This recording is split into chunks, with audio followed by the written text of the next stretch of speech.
Are in store for, I think, what will be a very interesting and stimulating and exciting talk this afternoon. I am not going to do the introduction. I just wanted to say a quick welcome. I'm going to turn this over to Joanna Rote. I'm sorry, I couldn't remember your first name. Who is going to do our introduction. So, Joanna, it's yours. Thank you. Hi. Okay. Good afternoon. Hi. Thank you all. This is a lovely turnout. My name is Joanna Rote. I'm professor of theater here at Villanova for many, many years, and recently appointed director of East Asian Studies. And Villanova has extended through the library the invitation to Arjia Rinpoche to speak to us this afternoon. Rinpoche is currently on a book tour, and he's visiting various colleges and universities and Dharma centers throughout the country. So we are delighted. We have some fellow universities. He's attending LaSalle tomorrow and has been to Columbia University most recently in New York. Arjia Rinpoche was born in Tibet. He's of the only Rinpoche, which is a high lama in the Tibetan Buddhist tradition, the only person of Mongolian descent to hold that title. But he was born in Tibet in 1950 and was recognized at the age of 2 as a Tolku, which means the affirmed reincarnation of a recognized Lama or Rinpoche from a former life. And in that recognition, he was named head of a monastery in Tibet. That monastery is in the tradition of the Tibetan Buddhism of the Dalai Lama. So the Dalai Lama, which probably all of you know, at least by picture, was one of Arjia Rinpoche's teachers. Arjia Rinpoche left Tibet as an exile in the late 90s and arrived by various passages at Mill Valley, California, where he established a Buddhist Center. Most recently, he has moved to Indiana at the request of the Dalai Lama. And that is because the Dalai Lama's brother was in charge of a Buddhist center there, but since has left this world. And so Arjia Rinpoche has taken over that leadership there. The rest of the story, I'm going to leave it up to Rinpoche to tell in his own words. I really look forward to hearing this myself. The title of the book is Surviving the Dragon, and it will be, he will share with us for the next hour or so his stories of what it was like to be a Tibetan Buddhist monk and head of a monastery in particularly occupied Tibet. Afterwards, we'll have opportunity for some questions, Q&A, and then you'll join us for a reception. So that's our agenda for this afternoon. Please join your hands with mine in welcoming Arjia Rinpoche to our beloved Villanova University campus.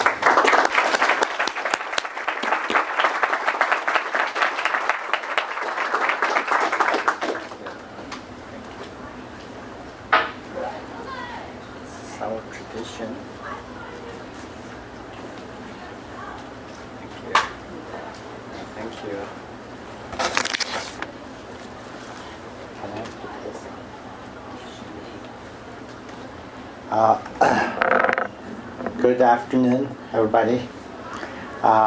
First of all, I would like to say thank you so much. Professor Joanna Rote made that wonderful event possible. Also, I would like to say faculties and distinguished our guests and all our friends. Probably our Chinese brothers and sisters. So I was in U.S. now already 12 years. I had the dream when I escaped from China or Tibet in 1998. So after 10 or 12 years, I can return home.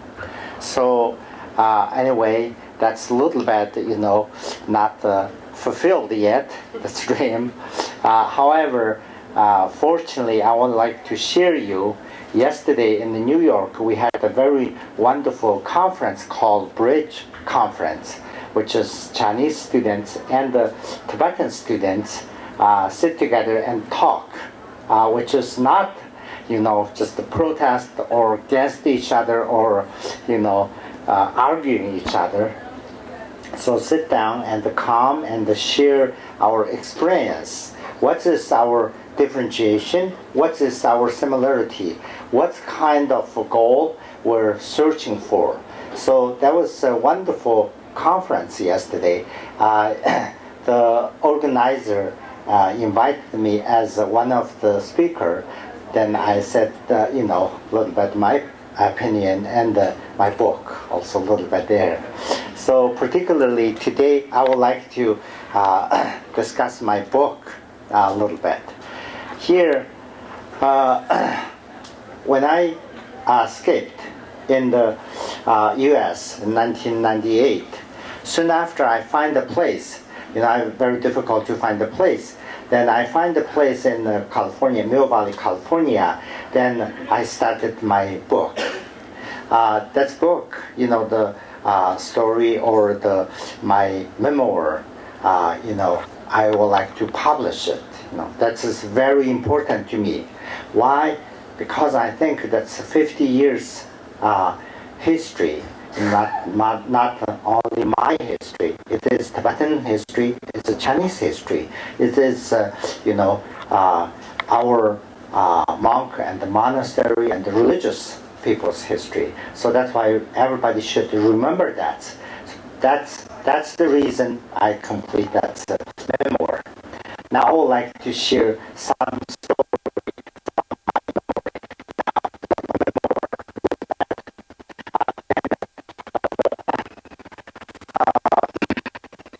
I always make a joke when I watch TV, the Hollywood TV, the movies. Very interesting because the first they have a very interesting thing, very dangerous look, like very risky like that. Then that's, grab everybody's attention. Then later on, they go back to the story. So I would like to try to do that. So, 1998, my escape. So that's I would like to share. At that time, I'm in a very high position in China. So I was vice president of Chinese Buddhist Association. And also I'm a standing member of CPPCC, which means Chinese People's Political Consultant Committee standing member. So also I'm vice president of that's CPCC in provincial level, which is Qinghai province. I'm from there. So every year we have a big conference, or maybe as we call tea party in Beijing, China. So the Chinese high officials always lead that party. Then when that's always in before that's Chinese New Year. So we had that big meeting in Beijing Fandian, which is Beijing Hotel. It's a very remarkable place. Then after that meeting, I'm planning a escape. Then after that meeting, I asked our provincial leaders, can I be, excused some time? I would like to take a retreat. Then that's, telling lies, not good thing. So I have to do that. In our religion, I'm not allowed to tell the, lies, but I have to tell the lie because I have to escape. So then I say, can I take a retreat in somewhere? Where? I would like to take a retreat in Guangdong. Oh, okay, that's fine. Then I left Beijing, China to Guangdong. So that time I already prepared to escape. So I have 5 people. My assistant Chunpei here with me so many years. Then my nephew, that time is a 13 years old boy. Then my bodyguard and his wife, 5 of us. Then we tried to leave, then very dangerous. Then one of my students is a Indonesian person. So she said, teacher, you really have to leave? Is this like kind of that's necessary? So then that's also very dangerous. Then I said, I already decided I have to leave. So please, you just find a way to, advise me. So I really want to leave, escape. So then okay, then I will try to find a way to escape. But then I went to Guangdong, China, and I took a couple of days to retreat there. Then after that, I come back to Beijing. Then that time when I come back, I disguised a little bit. I changed my robe. Then I'm wearing a tie and suit like that. Pretend as a business person,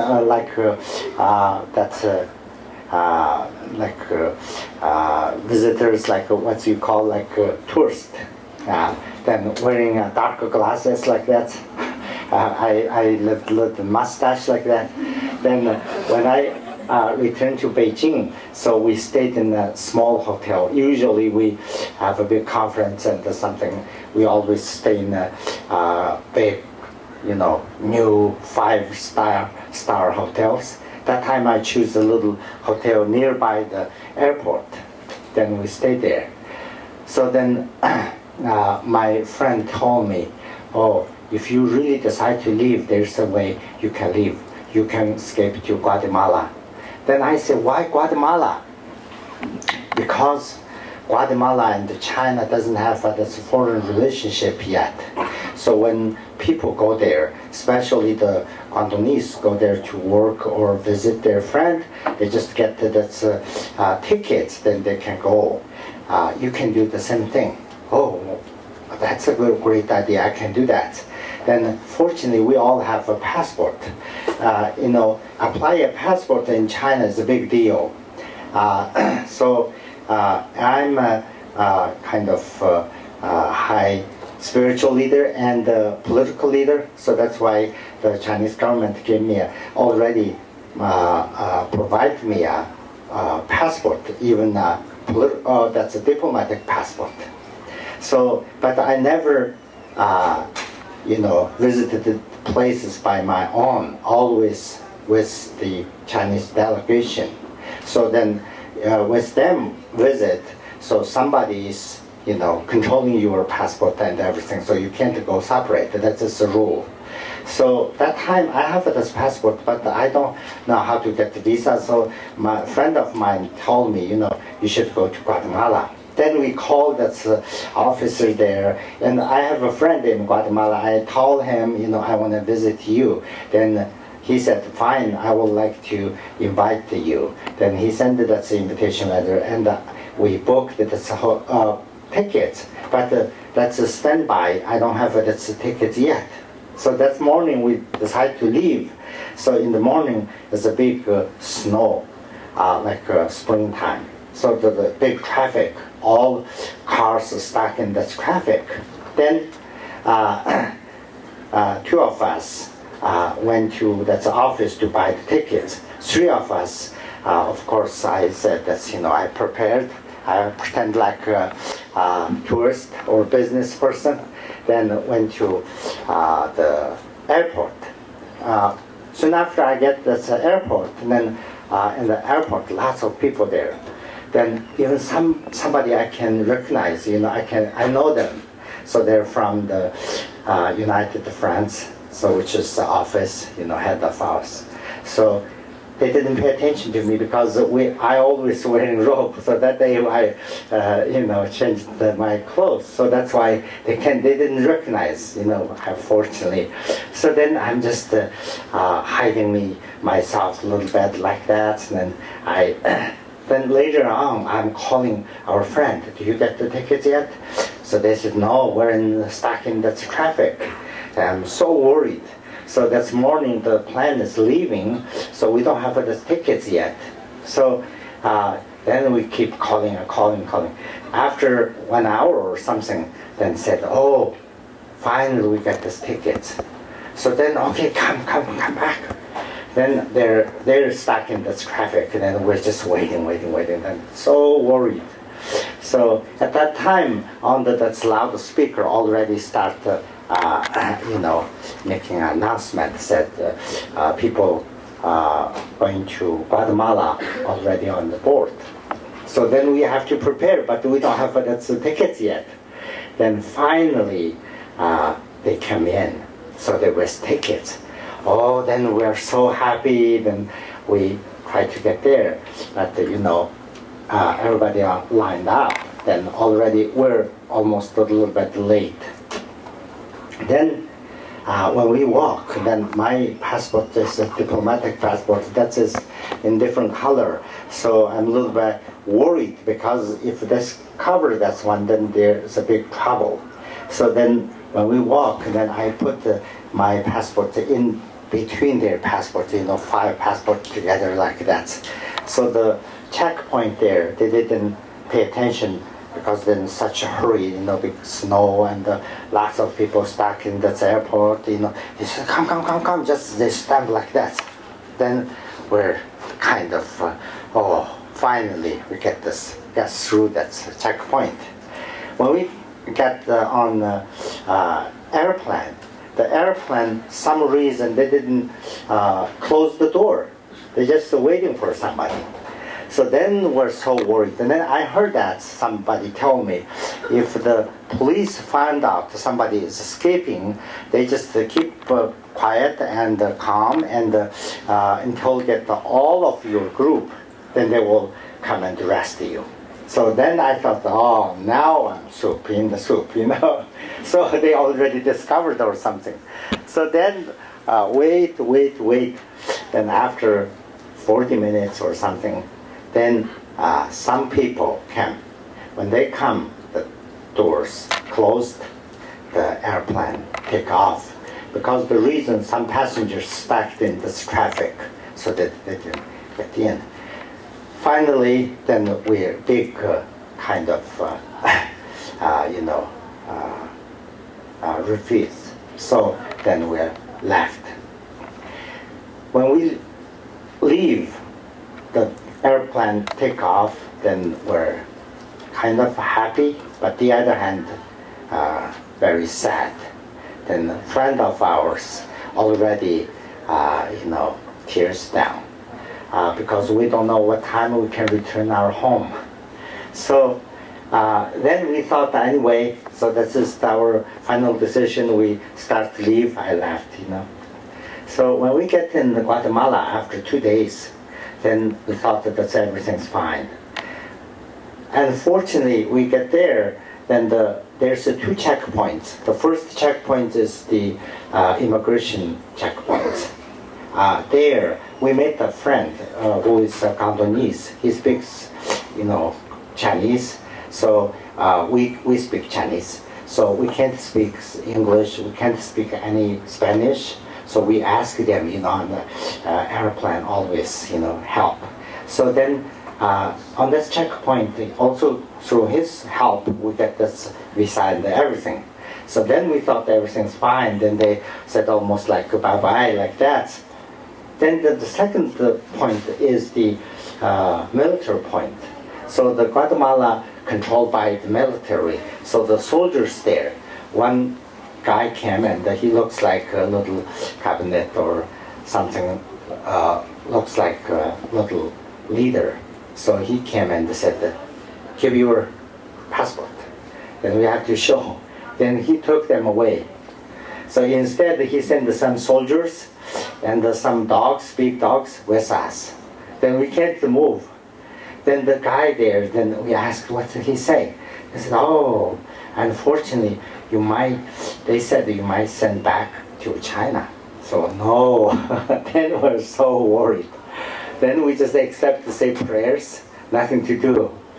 Then after 1 hour maybe, so fortunately they come back and give our tickets, the passport. So the reason he wanna get some money, unfortunately, we don't know any Spanish, so that's why the communication, we can't contact, talk. So then we stuck in there, and then later on he gave our passport, and then we get in.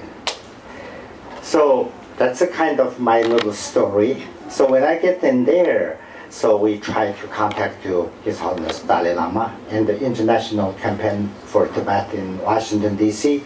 So they helped, and we get the visa, and we get in United States. Then first time, after 40 years, I met His Holiness Dalai Lama in New York. When I met him, then surprisingly, he told me, oh, you escaped, right? So definitely don't say bad things to the Chinese government. Of course, you should tell the truth, like good things. Instead, maybe you should write a letter to them, because I'm, doing that kind of a negotiation with Chinese government. So you have a good background there. You have some friend there. You should talk to them. You might write a letter to them, and maybe your help can support our negotiation and have some kind of success. Then I thought, oh, wow, I never thought that way. I'm just, for some reason, I'm escaping. So that's, I get here in the United States, then my mission is complete, that's all. Then I have to write back, so that's a big challenge. Anyway, then I wrote back to the United Friends, which we call Tongzhanbu, and the former Chinese President Jiang Zemin. I personally met him, so then I wrote back them. So then they replied also. The letter, about the letter, I just said, some reason I escaped, a reason also I'm going to tell you. So if I can go between, can work with the Dalai Lama and the Chinese government and talk and the negotiation, then I was willing to do that. So then the the answer, they didn't answer that point. They said, why you leave? We have a wonderful life for you. We offered lots of goodness, kind of the good, high position and everything for you, but why you leave? So if you return, then your position's there. Then they never mentioned that Dalai Lama's, that's a connection and a question. So now it's the question, why I leave? That's another story I would like to share with you. So in Tibet, we have two spiritual leaders. One is Dalai Lama, 1959, because the political situation, he escaped. He is in exile in India. So the other spiritual leader called Panchen Lama. So the Dalai Lama and Panchen Lama are two spiritual leaders in Tibet. We consider as sun and moon. So both of them, one passed away, one come and taking care of their reincarnation. So this is kind of our tradition. So 1989, the 10th Panchen Lama, he passed away. He is in China or is in Tibet. So then everybody wants, his reincarnation. Of course, every Tibetans want His Holiness Dalai Lama to, identify his reincarnation. That time, the Chinese government leaders are more liberal. For instance, the president of Zhao Ziyang, now he passed away. So then the leader of the United France called Yan Minfu. So he's a wonderful person. So at that time we had a team. So the team called search team. The search team is searching for the Panchen Lama's reincarnation. So the search team's mission is we have to report everything to the Chinese government, of course. Then we do the ritual things by your religious, condition or law. Then also you can ask a reference from His Holiness the Dalai Lama. So then in that way, Tibetan people are pretty, satisfied. We consider that is enough, that's good. We can talk to Dalai Lama. So even some Lama said, oh, in that kind of condition, can I go to Dharamsala and talk to Dalai Lama like that, So become maybe that person want to become famous more like that. So the Chinese government said, no, not you, but we all have idea to communicate the Dalai Lama's group. So then the process, everything is fine. So in our tradition, by the way, I would like to explain a little bit. We always try to the reincarnation of the lamas. How? So the Buddhist concept is every human being has reincarnation. So our parents, our son, or everybody, ourself has reincarnation. In the Tibetan religion, Tibetan Buddhist religion, the teacher or the gurus and the lineage holders are very important. When they passed away, we have to find their reincarnation to train them. When they grow up, they have to, hold the lineage and continue give the talks and teachings like that. So that's why we had that kind of tradition to find the reincarnation. When try to find the reincarnation, how? So the idea is when person passed away, until get the next life. So that's in between have 49 days. So in this 49 days, the consciousness, we call consciousness, maybe Christianity might call soul. The soul can keep continue going. So that's 49 days called Bardo in intermediate life. So then the person passed away until the consciousness get another parents, the 49 days. After 49 days, they will get their parents. In their mother's womb, they will stay 9 months, maybe plus. So 9 months plus 49 days, almost 10, 11 months. Then just for safety, after 1 year, we'll find the reincarnation nominee from this person. So this is the kind of chronological time. So then after we find this reincarnation, then how to choose the right one, we might find more. We can find several or 100. That's really don't know. For instance, my reincarnation in my book I mentioned, they find 10, 20 the nominees. So then the final we can find 3. That's 3 representing body, speech, and the mind.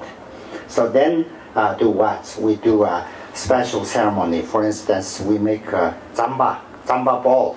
Zamba is a barley flour in Tibet, common food. So we use that flour, make a little ball. So then we write down the nominee's name on the piece of paper. Then we roll the little paper, then stick in that zamba ball. Then make that 3 zamba ball even, like a 3 sphere even zamba ball. Then put in a special container, which is like a goblet. Then put in this goblet. Then we use special fabric golden fabric to cover it and tied it up and seal them. Then put in some special shrine, like a Buddha's altar, then say prayers like that. Then after 3 days or 7 days, then one Lama have to, lead the ceremony. Then the Lama will hold that the goblet and swirl them. Then a while, one of them will jump out. When jumped out, they open it, they announce this person's name. This is the final reincarnation. So that's why I always making joke. The final decision, we have to make a Lama lottery. So we're making this Lama lottery to find that's a reincarnation, okay? So the Panchen, my reincarnation did that way. So the Panchen Lama's reincarnation, how? So there's a big question. So I said, my story just, I'm saying. So we find that nominees in Tibet. So how to find that the final one? So there's the issue. The Chinese government said, before said, we will do the ceremony, but we can ask Dalai Lama's reference, idea. So then Tibetan people are very happy, satisfied. Unfortunately, the 1989, the Tiananmen Square, the students protest. Because that event, everything stopped. I was there at that time. So then they stopped. Then the whole thing changed, whole system changed, because lots of liberal leaders in trouble. So they're removed, their position, and some of them even in house arrest like that. So the whole policy changed. That time the emphasis policy called the stability, maybe stability, ending. So then that's contact to Dalai Lama considered as against the stability. The Dalai Lama at that time considered as a counter-revolutionary and separate. So we shouldn't contact them. So the whole idea canceled. Said, we have to, the Chinese government have to find the reincarnation. Of course, the Lamas, controlled by the Chinese government to find the reincarnation. So then we had the emergency meeting in Beijing. So that's emergency meeting. Why had this emergency meeting? Because that time the Dalai Lama already in India announced such person is the reincarnation of Panchen Lama, 11th Panchen Lama. When soon after he announced that, then Chinese government really mad, So those one of the name from the 3 nominees I mentioned that we had already that time had the 3 nominees. So then Dalai Lama announced one of them is the real reincarnation. So the Chinese government is really upset. So then immediately had a meeting in Beijing, China. So I was in this meeting. So that meeting is very serious. That time that's meeting called 119 meeting. So which is 11 like months, 9 is dates, So in Beijing had that 119 emergency meeting. So the meeting happened in Beijing Jingxi Hotel. Jingxi Hotel is a military hotel. Usually the high military and the emergency meeting occurred there. But that time our meeting was hosted there. So the Lama's there. Then we were told, you can't leave the hotel, so you can't meet the, friend. This time is very special. The meeting is very important like that. So then the more security people on the gate. So that time totally like then also they said that the phone was listening. They announced us. In the room also have some kind of recorder or something. Better you all don't make any connection with some other country or some other separates or some people against the communist. You should stay consistent with the Chinese government. So on this meeting, then before the meeting, they had a kind of preparation meeting. So on that one, the High Lama, so-called High Lamas, I was in there, so interviewed by the Chinese leaders. So they said we have 3 points, 3 important things we have to make a decision on this meeting. Number 1, the Dalai Lama's ceremony have to cancel. The second one, there's a Lama called Arjia Rinpoche. Arjia Rinpoche secretly contacted the Dalai Lama, so we have to denounce him. That's number 2. Number 3, we have to do the golden urn ceremony. So golden urn ceremony is equivalent to the Zamba ball. I just mentioned that. So the Panchen Lamas, the reincarnation, finally have to find a way to do that in golden urn ceremony. So we have to support this golden urn ceremony, those 3 things. So then because they were individually interviewed, I told the interviewer, who is the vice president of the United France, so his name called Li Dezhu. Then I told Li Dezhu, Chairman Li Dezhu, I have some request. Yeah, go ahead, what that? And I said, can we put that Dalai Lama's the anemone back, supposedly cancel that one and add one more. So can we add this one in? Secondly, can we release the Arjia Rinpoche? The reason, when the government arrested the Arjia Rinpoche, we're some religious people in the very high position, always listen to the Chinese government, compromise and everything like that. So if that time you arrest him, so that's a really big, impression to us. We're scared. We really, in the future, how to handle this, everything. We're really scared. It's a big burden. So that's why I can release him. And why we ask that the Panchen Lama, the Dalai Lama's version of Panchen Lama's name to the anemones.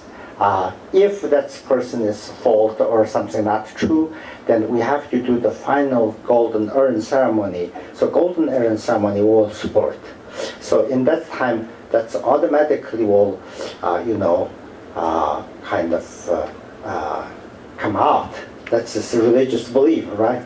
So we don't need to cancel them before. So the golden urn ceremony, lastly, I will support. I will, participate in that. Then the leader very kindly, he's a very kind man. He said, Chairman Arjia. They always call me Chairman Arjia, Chairman Arjia. Because you're from, that's a different region. You don't know the situation, true situation. So that's why we have a kind of excuse for you. Otherwise, if you say something like those 3 things, just the resolution from the central government. If you say something like against this one, you're in big trouble. So in the future, please don't tell those things. That's not a completely, not agree. So that's disagree. So then I can't say anything. That's a kind of my opinion I have to share. So then after that, so the golden ceremony and everything is very, very serious. We went to Lhasa, we participated in that golden ceremony, and lots of stories in my book you should read. So those are kind of the reason why I leave. Then we don't, spiritually, we don't believe that's a Chinese version of Panchen Lama. Then for me, it's very difficult. Finally, the Chinese government asked me to become his tutor, the Chinese version Panchen Lama's tutor. The reason, my uncle was the previous Panchen Lama's teacher, so that's why you should be the Chinese version Panchen Lama's teacher. So then myself, I don't believe that person as our spiritual leader. How come I can become his tutor and teach him? So that's very difficult. And spiritually or culturally, I can't do it. So that's why I choose that exile and escaped. So that's the reason I'm just telling you. So you might have the understanding, or you have confused or something, you can ask me and then I can explain to you. So those are in my story. Then lots of stories, I don't think I have a time to explain everything. So my lifetime is very interesting. I would like to very briefly give you a little bit the background. I was born in 1950. 1950 to 1958, the Tibet is totally different. You know, the Chinese government already in Tibet at that time, but you know they kept the old tradition there. So the monks stay in monastery. We don't have electricity and everything. If we travel, we have to ride the horses like that in the olden day style of olden day. 1958. So we had that's a great leap forward. That's a political campaign that time. So after that campaign, everything's changed. That's a great leap forward. One of the campaign called religious reform. During that religious reform, all monasteries shut down, and all the spiritual leaders and you know the gurus and the masters all arrested. So my own teacher and everybody rest. So I was sent to a Chinese school, became Chinese students. So on that book you find some pictures there.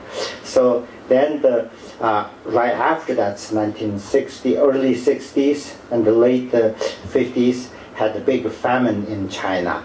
Actually, that's not really a naturally famine, but you know, some kind of political causes there too. So 4 years we had a very difficult time. No food, we don't have a food to eat. Then like that's lots of deaths around our villages people. So then soon after, that's Cultural Revolution started. When Cultural Revolution started, then we considered as a bad person. You know, two classes, two 身份. So good and bad. We're in bad that side, of course. So I was working the fields 16 years due to a hard labor. Then 80s, the Cultural Revolution is over. So the Chairman Mao passed away. The whole policy is eased. The Deng Xiaoping on the you know, authority. Then the whole thing changed. Then I was on the political stage. So then those things all mentioned in my book. So somebody before I find that's you know, publisher, I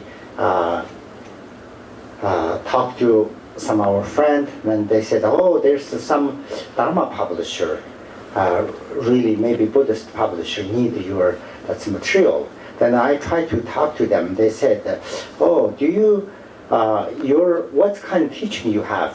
Which chapter? Which sutra followed or something? And I said, no, that's just my life story, not the teaching, not the, you know, a Buddhist quotes there or something, nothing there. Then they said, oh, sorry, then we're just publishing like teachings, specific teachings, like not the biographies like that. So then I tried to find the publishers difficult. Then finally I found the Rodale publication to publish the book. However, a friend of mine read this book, said, oh, because of your background and the story, that's a story indirectly giving this Dharma information. So that's why I'm trying to say, you know, it's my life story, but in that story also combined lots of how to practice in these difficulties, you know. So that's why if you consider as in a different condition how to practice, so that's also in this book might have something. So those are kind of little story. I just mentioned several places. You know, I wrote this book not as considered as fame or gain. No, I just want to share that history, 50 years history to the people. Also, I'm not against somebody or criticize somebody. No, I'm just telling the truth, what's happened to me. For instance, one question, one very interesting thing.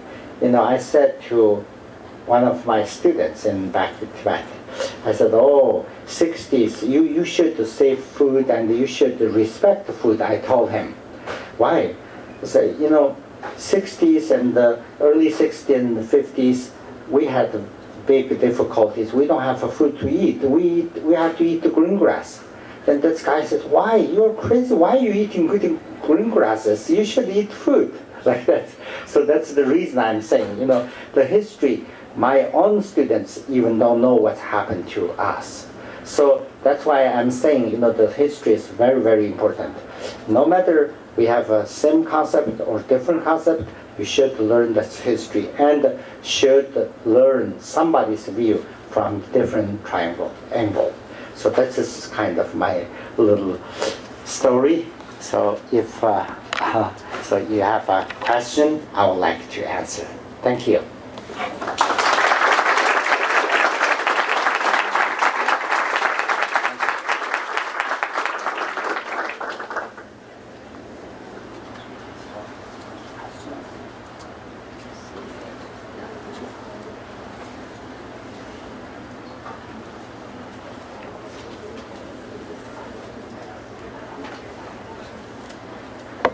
Yes, please. So when you come to the West and you see New York, it's the first time you see New York?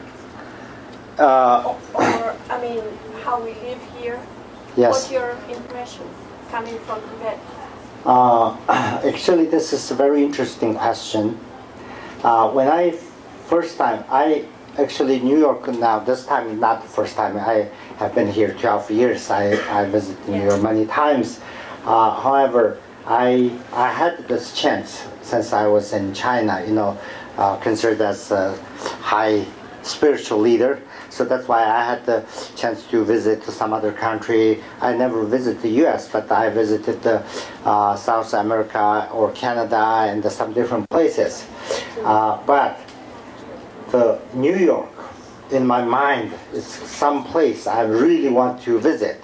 So the tall buildings, the twin towers, like that, So when I escaped in 1998, so I'm so worried, I'm so scared. So I arrived in New York from Guatemala. So no, I don't have any interest to visit. I stayed in New York 2 months. But, I find very, very kind of, because the reason I'm telling, so the people's mind or the motivation is very, very important. If in our motivation you think something, even that's difficulty occurred to you, you feel like very honored, If your mind is combined by lots of fear and sufferings like that.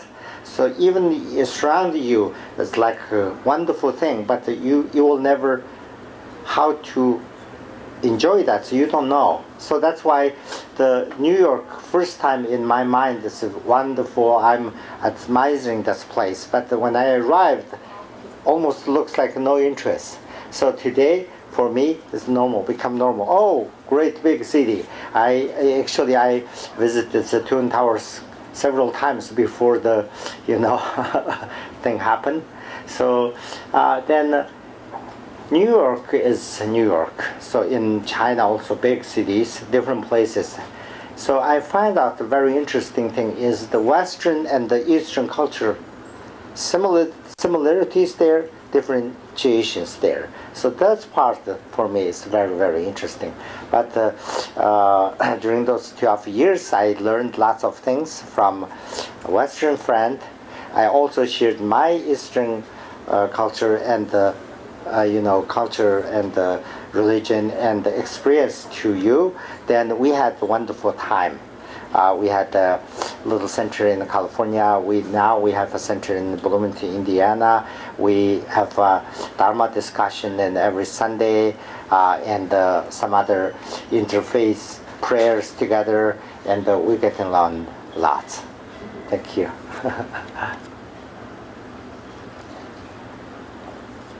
So, any questions? Yes.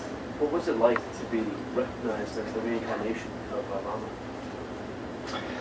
Lama? That's also, I mentioned a little bit. Some people always, ask me, so you are reincarnation. So do you remember everything? Your previous life's every story or something? Then my answer is no, nothing. I can't remember anything.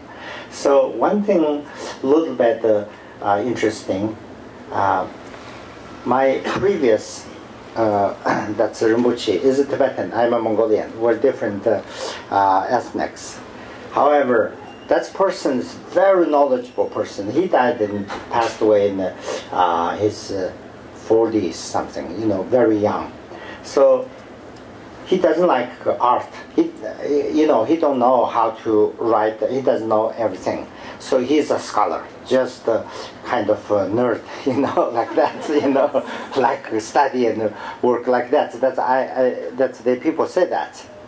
Then his some friend would like to draw and make something. Then he always criticized them. He always complaining them. You should study. You should concentrate. That's scholar thing. Why you always spend time like that? Waste time. Always kind of criticize them. Then one day they had a project. They have to do something art. We call something called mandala. We making sand mandala. He can't do anything because he is not the artist, right? So then he's a little bit disappointed. He said, "Oh, that's art. I thought it's not important. That's actually it's very important. So if in the future I have a life, I will be an artist." That's his wish. Maybe that's something. It's a reincarnation thing. Maybe. So I'm kind of became artist. I never went to school to study, but in my picture you will see those drawing all myself. I did myself.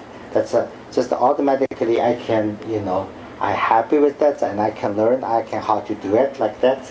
So that's a kind of maybe answer to the reincarnation thing. Otherwise, I don't have any idea to share with you. Okay. Yes. How would you rate the degree of general freedom in Tibet before and after the reform in 1958 or 59? Freedom, you said? Just general freedom in terms of people's freedom to do. Yes. So, I always say that. So, for us, what is freedom? Really, even I don't know what is freedom. I even can't tell. So, for instance, before people asking me, "Oh, you don't have a freedom. The West and the different country has lots of freedom. You should have freedom like that." Then I think, what is freedom? Really, I don't know what is freedom like that. So my reason I have to leave because there's a religious thing. I don't have any belief for that. Then I have to leave. I escaped, right? When I escaped, I come to West. Then I slowly learned. Really, I feel freedoms here. So then I look back Tibet or China. Is really freedom there? So compare for my life. I said, almost I spent 50 years in China. When I was a child, like 8 years old, I can't remember anything. So that time, freedom or no freedom, I don't know, no clue. So after that, really during the Cultural Revolution, during the Great Leap Forward, no freedom, really no freedom. I learned. I was working the fields one time, so I'm really sick. So I asked our leader, I said the team leader, so-called team leaders, Seng Tan Duizhang. So I asked him, "Can I be excused? I'm really sick. I want to see a doctor." Then the leader said, "No, You can't leave because you're pretending. You're okay. Why you don't want to work? So that's why you're pretending like that. So he always tried to give hard time for us. So then I said, please, no. Then after that, I'm really upset. Then you don't have a choices. You can't go. If you really leave or something, then you're in big trouble. So I can't leave, but I'm really upset. Then I have to work. Then after finish our work, maybe around 6 o'clock, then they said, okay, now you can go. Then I run to that hospital. The hospital in China that time, they're closed, around 5 o'clock. They closed, so there's no place to see. So then I feel really like no freedom. If I go somewhere, if I do something, I have to ask permission. So compared to that time, after that cultural revolution, more freer. However, in China, why they control that religion? Why they control those media? Because they're so afraid some people might say something against the government. We always have to say government is great, wonderful, like that. If somebody says something against them, they're afraid maybe there's some group against them, or some bigger group to against the government. That is the big fear. So that's why they always control the religion, control the media like that. So that's why compared than before, there's a freedom. But compared than the West, there's no freedom. Even in US, freedom's there, but the freedom with rule. So I talked to somebody, they said, from India, they said, we really have a big freedom in India. You don't have a freedom in the US. Why? If you drive a car, you speed up, the police will catch you and give you the tickets. So you don't have a freedom. In India, whatever, you just like it, you just go ahead and run. Nobody's, until you, cause an accident or something, then you can drive. Then also, you go somewhere, you can have a pee or something, no problem. In India, that's a freedom. Then I compare those two things. That's not really a freedom, that's like kind of the chaos. So, so here has a freedom, but the freedom with the rule. So you can have a rule. For instance, myself, I was abbot of Kumbum monastery. Really, I work with the government. Government really good to me too. I do something other people can't, maybe I can do, because I really kind of closely work with the government. So that's why, even though then finally before I leave, there's a socialist educational system there, come and they study. Then I asked the leaders, why we have to leave that one? Oh, study, that's educational campaign is a big burden for us. If that's come, and then we always think that cultural revolution is coming back or something. We have a fear. Can we, just cancel and stop it? No, you have to. So that's kind of thing, Then in the monastery, there's a policy called I don't know the translation in Chinese, 内经外送. So literally, inside, tighten inside, loosen outside, something like that. If you go to monastery is fine, monks there, and everything looks like free. But the inside is very tight. So that means, for instance, in our monastery, we have that's a leader from the religious department, Zhongjiaoju. So they always come and check with you. So what are you doing? Financially, you have to report monthly or yearly. Then what kind of ceremony you have to ask permission. How many monks you have to ask permission. What kind, then you contact to the so-called separates, which is Dalai Lama. Dalai Lama, all monks believe, but if you contact to them, it's in big trouble. So for instance, that kind of thing, no freedom.